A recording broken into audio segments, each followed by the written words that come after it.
Hello friends. चलो आज हम समझते हैं सी लैंग्वेज के बेसिक कॉन्सेप्ट्स के बारे में। सी कहाँ से कैसे स्टार्ट होती है और सी में कौन कौन सी चीज़ों का यूज़ किया जाता है, कौन कौन सी थिंग्स का हम यूज़ करते हैं। सबसे पहले हम बेसिक से स्टार्ट करते हैं। तो हम सबसे पहले ये समझते हैं कि हमें इंग्लिश लैंग्वेज समझने के लिए या कोई भी लैंग्वेज समझने के लिए हमें सबसे पहले उसका एक सेट या फिर हम कह सकते हैं कुछ चीज़ों की या सिंबल्स की ज़रूरत होती है। उनके थ्रू हम कोई भी सेंटेंस या फिर कोई भी पैराग्राफ बना के हम कोई भी लैंग्वेज सीखते हैं। तो हम एग्ज़ाम्पल लेते हैं इंग्लिश लैंग्वेज का, जिसमें हमें सबसे पहले सीखने की ज़रूरत पड़ती है वो होते हैं अल्फ़ाबेट्स। अल्फ़ाबेट्स सीखते हैं हम। अल्फ़ाबेट्स होते हैं इसमें A to Z होते हैं। फिर उसके बाद हम सीखते हैं अल्फ़ाबेट्स के बाद वर्ड्स को सीखते हैं। तो वर्ड्स जैसे हम इन अल्फ़ाबेट्स मिलकर बने होते हैं वो होते हैं जैसे राम, श्याम, etc। इसके बाद हम वर्ड्स से मिलकर एक सेंटेंस बनाते हैं या फिर सेंटेंसेस को हम बनाते हैं। जैसे हमने बोला कि राम इज़ प्लेइंग।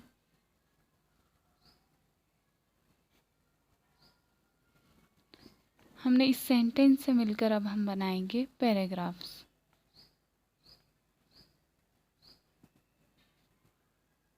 पैराग्राफ्स बनते हैं सेंटेंसेस से मिलके।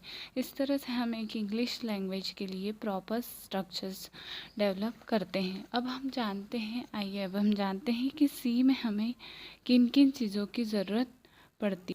अब सी लैंग्वेज सीखने के लिए हमें कौन कौन से कॉन्स्टेंट या फिर हमें एक कैरेक्टर सेट की ज़रूरत पड़ती है। सी सीखने के लिए किसकी ज़रूरत पड़ती है? कैरेक्टर सेट की। अब इस कैरेक्टर सेट के अंदर सबसे पहले वही आते हैं अल्फ़ाबेट्स।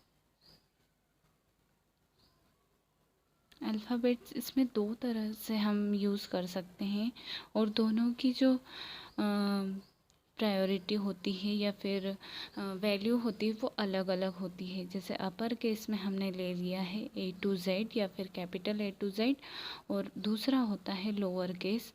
लोअर केस में ये होता है, इसमें होते हैं small a to small z। ये अल्फ़ाबेट्स सी में यूज़ किए जाते हैं। इनकी दोनों की जो वैल्यूएशन होती है वो सी में अलग अलग होती है। उसके बाद हम यूज़ करते हैं इसमें डिजिट्स का। कैरेक्टर सेट के अंदर आते हैं डिजिट्स। अब इसमें डिजिट्स होते हैं 10, जो कि बेसिक डिजिट्स होते हैं, वो होते हैं 0 to 9। उसके बाद हम यूज़ करते हैं कुछ सिंबल्स का। सिंबल्स होते हैं इसमें, या फिर हम उनको स्पेशल सिंबल्स भी बोल सकते हैं, स्पेशल सिंबल्स भी बोल सकते हैं। इसके अंदर आ जाता है जैसे हम कोई भी प्रोग्राम सबसे पहले प्रोग्राम में हम हैज़ लगाते हैं, फिर एंगुलर ब्रैकेट ओपन क्लोज। उसके बाद हम लगाते हैं right parenthesis, left parenthesis, square bracket का यूज़ करते हैं। @ होता है, M% या फिर एड्रेस का होता है, ये होता है %साइन। उसके बाद बहुत सारे ऐसे सिंबल्स होते हैं जिनका हम यूज़ करते हैं इन सी लैंग्वेज, etc लिख देते हैं। इनको हम जब डिटेल्स में पढ़ेंगे तब सारे चीज़ों को हम लोग एक डिटेल्स में एक वे में स्टार्ट करेंगे। अब सबसे पहले हम लोग देखते हैं सी में।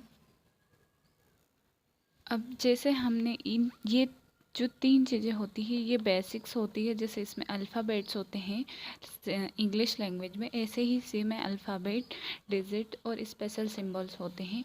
इसके बाद हम वर्ड्स की बात करें तो हम सी में इस सेकेंड स्टेप होती है, हम वो सीखते हैं, वो होते हैं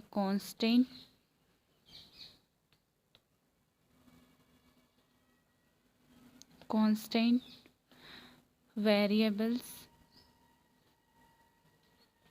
एंड वेरिएबल्स के बाद हम सीखते हैं इसमें कीवर्ड्स। ये जो चीज़ें होती हैं ये एक लाइब्रेरी के अंदर ऑलरेडी डिफाइंड होती है। ये सेकंड नंबर पे आता है। फर्स्ट नंबर के अंदर ये 3 चीज़ें आती हैं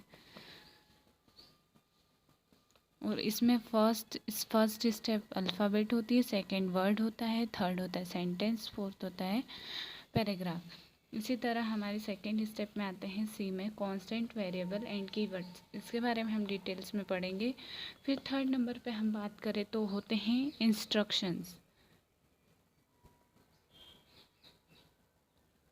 इंस्ट्रक्शंस। हम देते हैं सी में। उसके बाद हम एक प्रॉपर प्रोग्राम तैयार करते हैं या फिर डेवलप करते हैं।